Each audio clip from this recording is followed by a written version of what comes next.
Our final speaker today is a very exciting individual, one who had been involved in economic development. Please take a minute to read her biography. But as she represents the Schuyler County Partnership for Economic Development, comes to that position from way outside the Finger Lakes as a former state head of economic development for the state of Delaware.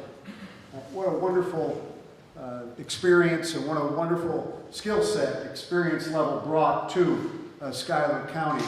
And I best can introduce Judy McKinney Cherry, not by just mentioning her many experiences and attributes, but also I think what she put together is a promotional video for Schuyler County's economic development efforts.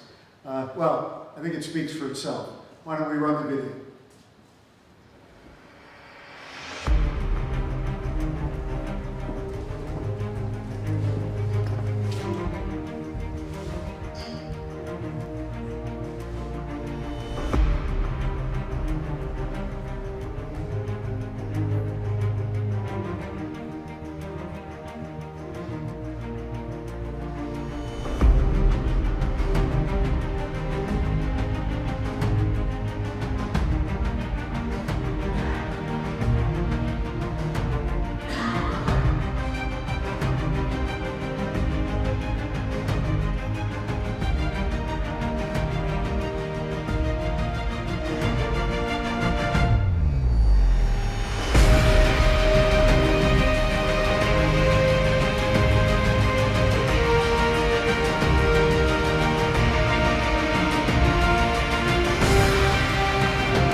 Yes, we're going to call a warm welcome to Judy McKinney Cherry.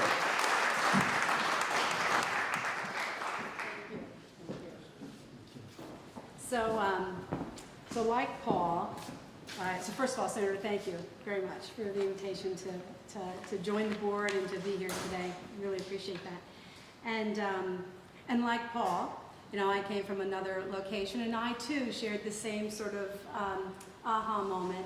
There's all these incredible assets that are in upstate New York that we do not really put together. You know, in computer tech, it would be concatenating.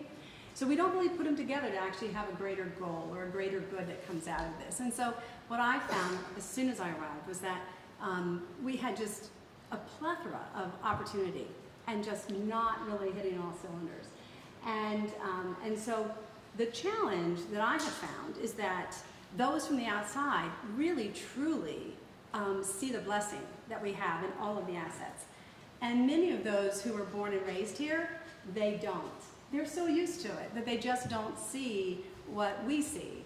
And so it's an interesting place to be. So part of the reason that we created the video, and I did that very early on, we did that in 2015, so it's a little dated, because now we actually have something in the business park.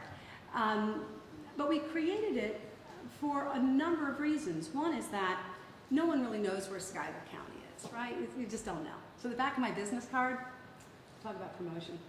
So the back of my business card has a map of the state of New York. And in the middle of that map is a little red spot, and it happens to be Schuyler County.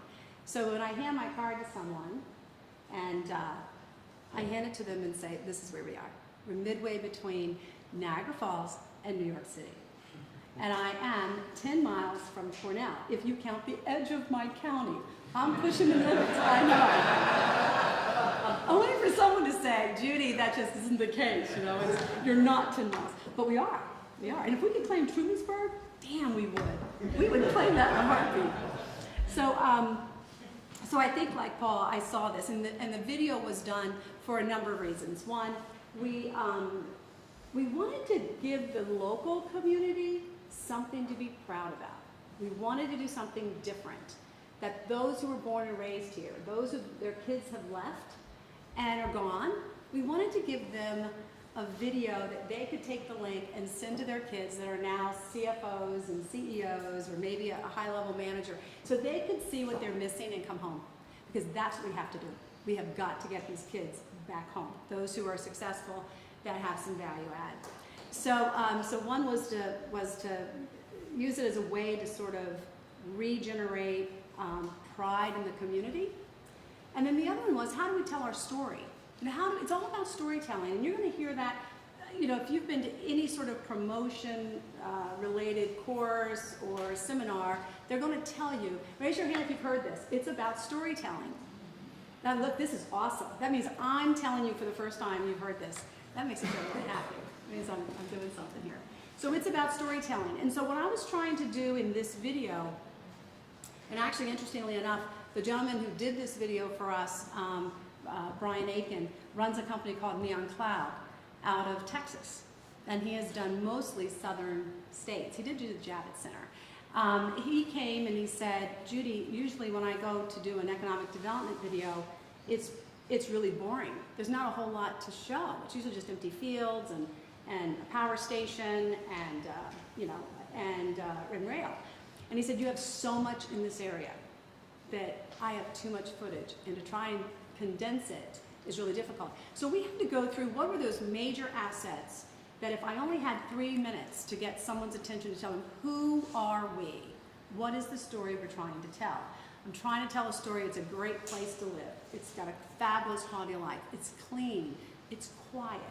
You can do things. There's outdoor recreation. There's opportunities. There's space. And at the same time, there's exhilarating things like Watkins Glen International, and there's wineries. And so we were trying to sort of tell that whole story in this little short video. And so what was great about it is that I think it works, and while it does need to be updated, and we did it on the cheap, so this is all about relationships. And so I've been in the business 30 years. And so I've had the opportunity to meet a lot of people and develop a lot of relationships. And so I was able to say to them, look, I don't have any money, but I promise you you'll have a good time. How's that? And and so Brian came up and he did this for us. So I do think that that we did this, we did it for $6,000, which is really pretty amazing. At the same time that we were doing the video, we were creating a new website. So the website that we had was a little long in the tooth, and in the South, that would be long in the tooth means the horse has gotten older, and so you have to float their teeth. Okay, we're in ag land. You guys should all know. Raise your hand if you know what horses are. Okay, just checking. So the goal was for the website was to make it where we could manage it internally, but more importantly, it needed to be relevant. And so I did have the opportunity to be a judge for the International Economic Development Council's websites for several years. So I actually had the privilege of being able to know sort of what was considered a best practice around websites for economic development. So we put out an RFP. We found a company down in New York City to do our new website. And part of the thing that we said is that we have to be able to manage it. It needs to be pretty snappy. We actually followed a similar pattern to Lincoln. Isn't that funny? It's Lincoln. It's either South Carolina, maybe. It's one of the southern states, but it's Lincoln. So we used sort of what they had. And we put it together, and again, it cost us about $6,000 to have it done. And so when you don't have any money and you don't have a lot of staff, you have to figure out how to use your tools. So raise your hand if you have more than 5 people working for you. Right, well, I know you do, so you should raise your hand. So one of the things that we did was we said, okay, we have a lot of individuals coming into our office and they want to start a business, they had a brainstorm, but they really don't know what the next step is. And they're taking up a lot of time. When you only have 2 or 3 staff, in my case, I have 2 fabulous folks that work with me. When you don't have any staff, you better figure out how to use technology. So we said we want the website to be that tool. We want the website to be that entry point. So when someone calls up and they say, we want to come in and see Judy, or we want to come in and see Amanda or Ann, we're going to ask, what do you need, and have you been to our website first? So when you go to our website, you'll see there's 3 things. I want to start a business, you can click on that. I want to expand my business, you can click on that. Or I want to relocate my business. So they're all tied to business. So I share that because we try to put all the tools on our website that a person can use. So we have what they call Zoom Prospector. State of New York has it as well, where we have all the demographic data, all the consumer expenditure data. It's updated twice a year, comes from Experian. So we can tell you how much people spend down to the census tract in Schuyler County, down to the zip code, like live. So if someone wants to come in and they're interested in food, we can actually tell you what's being spent on food in the store versus food at home. I can't tell you if they're buying from Burger King or not, but I can tell you sort of what their spend is. And this helps small businesses. So what we were doing is putting all these tools on our website. And so that's I think from my perspective, the most important thing. The second thing I'll share is that, your website is your tool, so to figure out, what it is you want to do with it. But for me, coming to Schuyler County, I had to sort of make a decision on, was I interested in change or was I interested in transformation?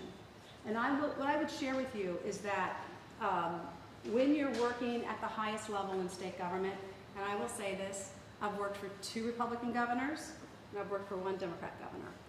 They're all the same. They're all the same. So when you're at that level, you really don't get your hands around an opportunity to actually change a person's life, to actually transform a community.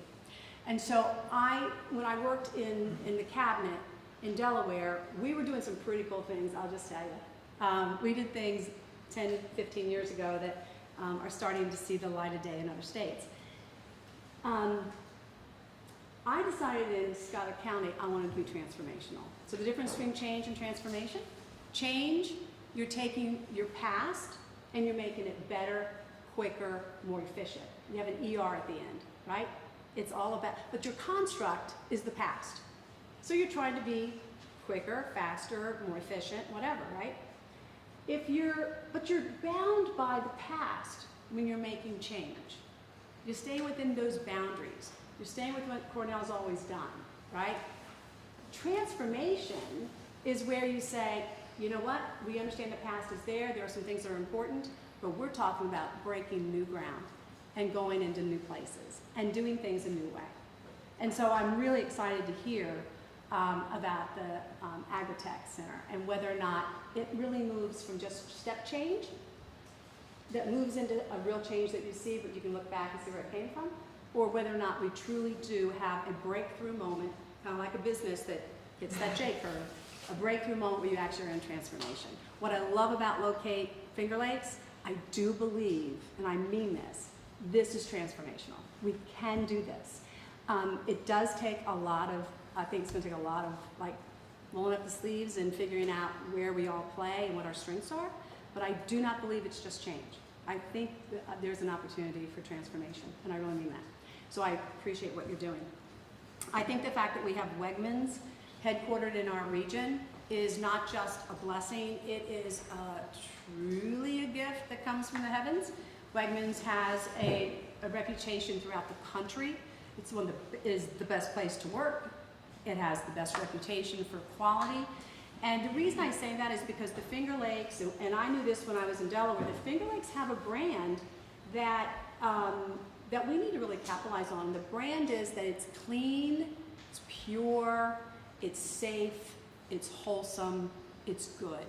And that's a brand that you don't want to get screwed up, right? So do I pay attention to what's happening with hazardous algal blooms? You better believe it.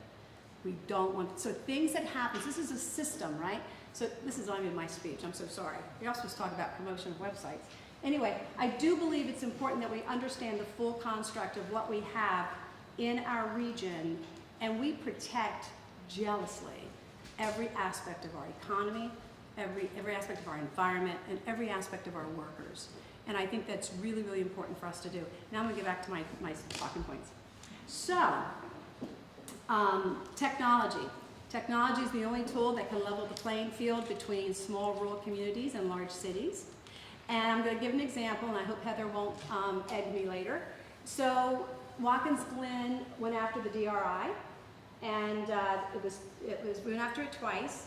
The first time, I had so many doubters who said, why are we doing this? We shouldn't go after it. We can't win. We're too small. We don't fit the description. We don't qualify. And I said, you know, you got to play. It's like the lottery. If you don't buy a ticket, it doesn't do you any good. So we went through it. We wrote it in a matter of 4 days, the first year, and then we were a finalist, but we didn't make it. Second year, which was last year, we made it to the finalist, and someone said to me, you know, what do we have to do? And let's sit around the table and talk about it. And then it wasn't my idea. Somebody else said, you know, we've got to figure out a way to get, you know, how do we compete against Ithaca? I mean, they are the gorilla in the room. They have technology, they have money. I mean, Heather has a budget that's like 6 times mine, right? It's incredible. I'm just smiling, but it's true. By the way, she's doing a campaign. If you want to give her money, she's collecting money right now. So anyway, tell me if that's true, right? Right? You get ready to kick it off? So, so I said, someone said, what about virtual reality? How do we tell them about our community? And so we did. My son works in virtual reality in Los Angeles. We flew him out, and in a matter of 2 days, he had done a complete film, and then he stitched it all together. And we walked in, and they nailed it. They had a great presentation. They had a great VR film.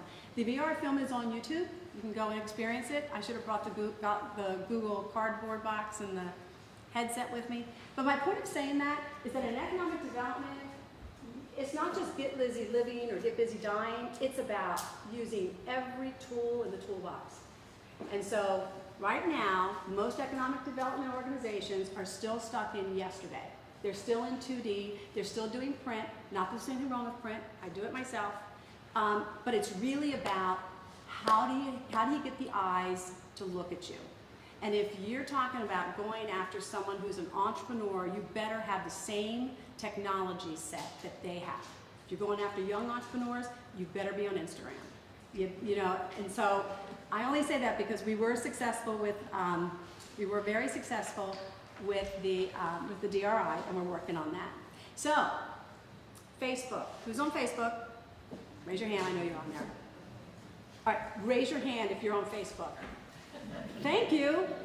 You and 2.2 billion other people are on Facebook. So the fact that I saw a handful of hands, I knew you were lying. Anyway, so there's 2.2 billion on Facebook. YouTube, 1.9 billion. So if you're not on YouTube, you better get there. And YouTube is a place where economic developers are not there yet. You'll find my video on YouTube. You'll find the virtual reality on YouTube, but they're not where they need to be. I will tell you this, just as a FYI. So Twitter is only being used predominantly in the UK, Canada, US, and Spain. So if you're going after companies, or you're trying to reach companies that are in other parts of the world, don't bother to use Twitter. Snapchat, US, Canada, France, and the UK. Snapchat is where it's at. So here's the deal, everyone knows this, hopefully this is new information. If you are over the age of 50, you're a Facebook user. If you're under the age of 35, you are probably an Instagram or a Snapchat user. Now, raise your hand if you're under 50. Okay, am I right or wrong? I only use Instagram. There you go, only Instagram. You know why? Because your mom uses Facebook, I right? use Facebook. I don't use very much Instagram, actually. I'm the counter trader. Ah, well, let me tell you, most are using Instagram. So that's where it's at. There's 1 billion users for Instagram, 1 billion. And it's the #1 app for millennials. So, so again, tell a story. I'm gonna give you an example of, I'm gonna give a shout out to my colleague, Amanda Arnold Rodriguez. Where are you, Amanda? You're here, there she is. Amanda is one of the most creative people you'll ever meet. I'm going to give you an example of how we're using technology to take care of an issue that we potentially have. Ithaca Neighborhood House wants to build a mixed-use facility in Watkins Glen, and it would have 45 apartments. It would have a child care center at the bottom. It's for families that have between 50 and 80% of the average income. Okay, so this is worker housing. This is not Section 8. This is not, right? This is exactly what you need if you don't have a strong housing stock. And so we have a lot of vacation rentals, and we have a lot of people who have summer homes in Watkins, and they don't want it. And they've gone to the public meetings and said, we don't want poor people in our community. If they bring crime, it's actually pretty moving. In economic development, the #1 thing you have to have is housing. If you don't have housing, you have nothing. If you have no housing, you have no place for workers to live. If you don't have workers, you don't have businesses. #1 thing companies are chasing these days are talent. They're chasing talent. So, here's what happens. So, I said, Amanda, we've got to figure out how to get this story out without being condescending. How do we get the story out? Amanda came up with this fabulous Facebook piece. And what she said is, who's your neighbor? And then what we did is we took all the different jobs, waitress, janitor, oh my gosh, taxi, construction worker, all these jobs of the right people, the people that are going to be living in that apartment. And she put famous pictures on them that you know, like Max from Two Broke Girls, and John Goodman from Roseanne, who's a construction worker. Then she went one step further and actually used the salaries and the wages that are paid today and put that on there and said, hi, I'm Sam from Cheers. I'm a bartender. I make $26,000 a year. I'm your neighbor. So she put a face to the issue. And I will be submitting that for an award next year because it's the most creative use of trying to change a mindset and change an attitude that I've seen. So that was, I think that was pretty good. So then I'm going to move through pretty fast now. I'm just going to say this. Raise your hand if you have an organization that has that your website you believe is mobilely friendly, like it's mobile friendly. Okay, so raise your hand if you've had it optimized. You've actually gone to the search engine, you've had it optimized. Excellent. So for those of you who haven't, you want to write this down. You're going to go to testmysite.thinkwithgoogle.com. You put your website in there, and it will run the statistics on whether or not your website is being used and being seen by mobile users. The reason this is important is if you're trying to get an eyeball on your site, and again, this goes back to millennials, and you're trying to do that, I think that you have to give that a shot, see what you have, and if it's more than 7 seconds for it to load, you've lost them. At 11 seconds, you've lost half of your viewers. So you know how, because they just move on. Millennials don't have time to like think about this. Your website's not loading, we're moving on. So you need to do that. The 3 search engines that you really have to be on, one is Google, that's the first one. Bing is number 2. And of course the third one is to get on to make sure you're on Facebook. So those are the big ones. Just as an FYI, what they use as the standard for the Google search engine for testing the, whether or not your site is a good site to go to is 3G, so it's not 4G. And then the other thing I'll just mention, if you are not changing up your tags and your website every 60 to 90 days, Google automatically moves it down. So if you've got a website from an economic development perspective that's not doing what it should be doing, it's probably because the timing's not there. So I'm going to stop right there and tell you that, just to sum it up, 1, technology is where it's at. 2, websites are great, but the reality is the other mechanisms are the way to go. So what we do, we're trying to tell our story. We are going after lumber, we are going after food processing, and so we have in fact, we will in fact be represented at trade shows, and so it'd be great to do it sort of with Locate Finger Lakes as a group. Is that it? Thank you.